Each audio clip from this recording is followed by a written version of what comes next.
Welcome to Studio 1.1D Night, where we ask a series of questions to local musicians and then provide a live set. Tonight we have Todd Seely. And so I just want to jump right into the questions to make this go along a little faster.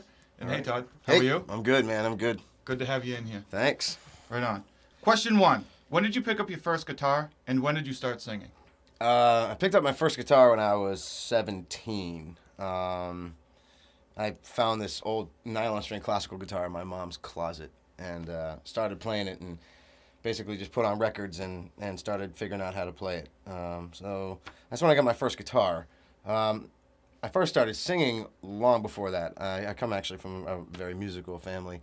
I grew up going to church, and my mom, dad, sister, and I used to sing like gospel quartet stuff when I was a little kid. So I've been singing my whole life. So, hence the name Reverend Todd Seely. You have a...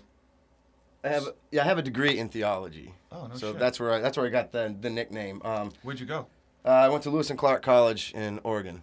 Cool. Yeah. So, are you from the West Coast originally? No, or? I'm from New Hampshire originally. Oh, no shit. Yeah. Grew up around here on the seacoast, then turned 18 and took off for a while. Cool. Yeah. Right on. Now, you were in the Bruisers. Yeah. Were you in any bands before that? Just, local high school type bands, nothing major. How did you hook up with them?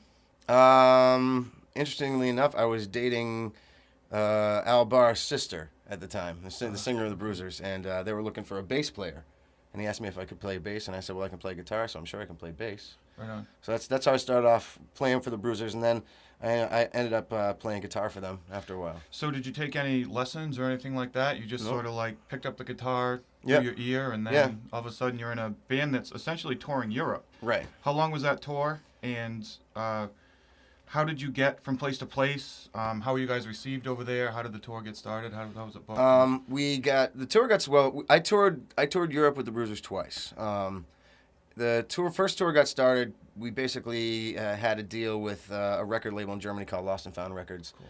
and they wanted us to tour Europe. So they set the whole thing up with a touring company and a management company, and we had a big, fat, awesome tour bus with beds in it and a big living room in the back and all that stuff. Oh, shit. It was really cool. Did you have a Nintendo back then? Was Nintendo or was that pre-Nintendo? No, it wasn't pre-Nintendo, but I don't remember what was back there. I know that we had a VCR. We watched a lot of movies and VCR. and Right on. yeah, it was a VCR. It was a while ago. Cool. So that was cool. We were actually really well received over there.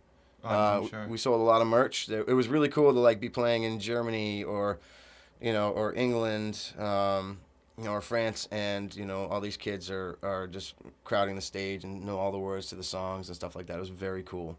Had a lot of fun. Whenever I introduce Todd Seely, well, is it good? And I always say, well, he was in the Bruisers, and they're like, whoa, really? He was in the Bruisers? Wow.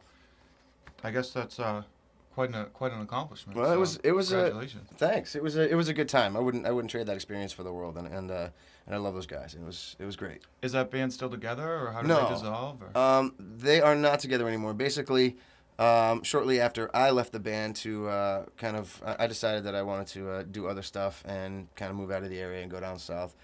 Shortly after I left the band, Al Barr got a call from the Dropkick Murphys. They asked him if he wanted to sing for them. Oh, okay. And the rest is history. Now they're huge, and Yeah. and he's living the dream, and good for him. That's Right on. excellent. Yeah, Yeah, I'm proud of him. So how long have you been a solo artist? Did you go directly from that stage in your life to the Reverend Todd Seely? Or? No, actually, I kind of took a break from music for a couple of years and moved around a lot. I was living in Texas and Louisiana, Kentucky for a little while. Then I came back here and started writing again, but I didn't do the solo thing for, immediately. I played in a couple of other bands first. I had this band called Last Drag. Tyler Allen was the drummer. Oh, that kid. Love that kid. Yeah, he's a great drummer, and he's doing fly rock stuff now, which is Yeah. cool. And then I started Bigfoot, which we're still playing too. Yep. Playing that rock and roll. Had these guys in the studio a couple weeks, or actually it was last week. This guy's in here with his shirt off, smoking butts on stage. It was quite a night. We were going to 4:30 in the morning. It was a blast. It was Yeah. it was so fun.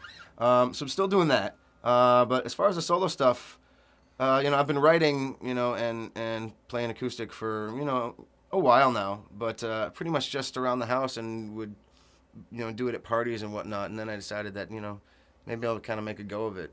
Cool. So you just came out with a new CD called Wages of Sin Mhm. by Reverend Todd Seely.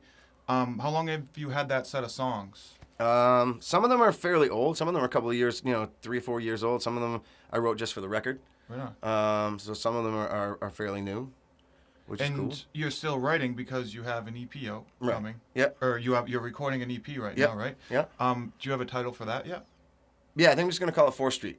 Oh, cool. And Yeah. what's the significance of that? That's just where I've been living for 8 years, and that's where a lot of things have happened at 4th Street that have inspired me to write. Some things good, some things bad, but everything kind of comes back to 4th Street and kind of originated in 4th Street. So, Right on. And when can Yeah. we expect that?